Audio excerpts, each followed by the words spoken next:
नमस्कार मंडळी. रोज तोच साधा भात खाऊन कंटाळा आला आहे का?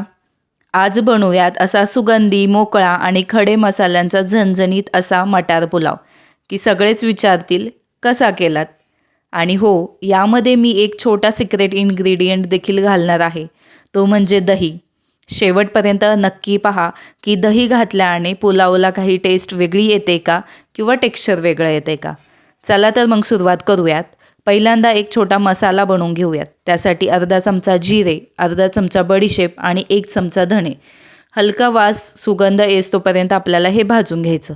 आता एका प्लेटमध्ये हे सर्व काढून घेऊयात आणि त्याच कढईमध्ये तेल आणि तूप टाकून घेऊ. तेलाबरोबर या ठिकाणी मी साजूक तुपाचा देखील वापर केलेला आहे. तुपामुळे काय होतं, चव खूप छान अशी लागते. मस्त तूप तेल गरम झालं की यामध्ये उभा चिरलेला कांदा टाकून घ्यायचा आणि मिक्स करून घेऊयात. यानंतर यामध्ये खडे मसाल्यांमध्ये 1 चमचा शहाजिरं घेतले, 4 ते 5 लवंग, 5 ते 6 काळी मिरी, 1 मोठा दालचिनीचा तुकडा, 1 चक्रफूल, 1 जावित्री आणि 2 तमालपत्र. यामुळे काय होतं, पुलावला जबरदस्त असा सुगंध येतो. छान आता कांदा गुलाबी कलर येतोपर्यंत आपल्याला मीडियम फ्लेमवर भाजून घ्यायचा आहे. तोपर्यंत आपण जो मसाला भाजून घेतला होता ना, तो आपण जाडसर असा कुटून घेऊयात. आता या ठिकाणी मी 4 ते 5 हिरवी मिरची टाकून घेतलेली आहे आणि त्याचबरोबर 1 चमचा आलं लसणाची पेस्ट. आता आलं लसणाची पेस्ट माझ्याकडे रेडीमेड होती, म्हणजे मी आधी बनवलेली होती, त्यामुळे हिरवी मिरची मी मोठी मोठी टाकलेली आहे. जर तुमची पेस्ट नसेल तर आलं लसूण आणि हिरव्या मिरचीची पेस्ट बनवून तुम्ही यामध्ये वापरू शकता, ज्याने काय होतं, चव जी तिखट आहे ना ती अजून वाढते. त्याचबरोबर 1 ते 2 चमचे दही या ठिकाणी मी घातलेलं आहे.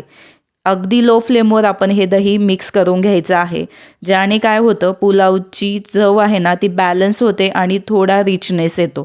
त्याचबरोबर आपला जो तांदूळ आहे तो मोकळा मोकळा तयार होतो. मस्त आता जाडसर कुटून घेतलेला मसाला देखील घालून घेतला. 1 मिनिट आपण हा छान परतून घ्यायचा. जाडसर कुटलेल्या मसाल्यामुळे पुलावला खूप छान फ्लेवर येतो. आता यामध्ये गाजर आणि 1 छोटा टोमॅटो टाकून घेतला. गाजर देखील मोठा मोठा कापलेला होता आणि टोमॅटो देखील. खूप सारा मटार टाकायचा. आता माझ्याकडे फ्रोझन मटार होता म्हणून मी तो वापरला. तुमच्याकडे ताजा मटार असेल तो देखील वापरू शकता. अर्धा तास भिजवलेला बासमती तांदूळ टाकून घ्यायचा. चवीनुसार मीठ टाकून घ्यायचं. छान हे सर्व हलक्या हाताने मिक्स करायचं. या ठिकाणी मी तुम्हाला एक गोष्ट नक्की सजेस्ट करेल की तुम्ही मिरची पूर्ण टाकण्यापेक्षा हिरव्या मिरचीची पेस्ट टाका. त्याने जी चव आहे ना ती अजून वाढते. मस्त छान हलक्या हाताने मिक्स करून घ्यायचं आणि त्यानंतर यामध्ये चवीनुसार मीठ टाकून घ्यायचं आणि 1 वाटी तांदूळ मी भिजवून घेतला होता. 1.5 वाटी पाणी मी गरम करून टाकलेलं आहे.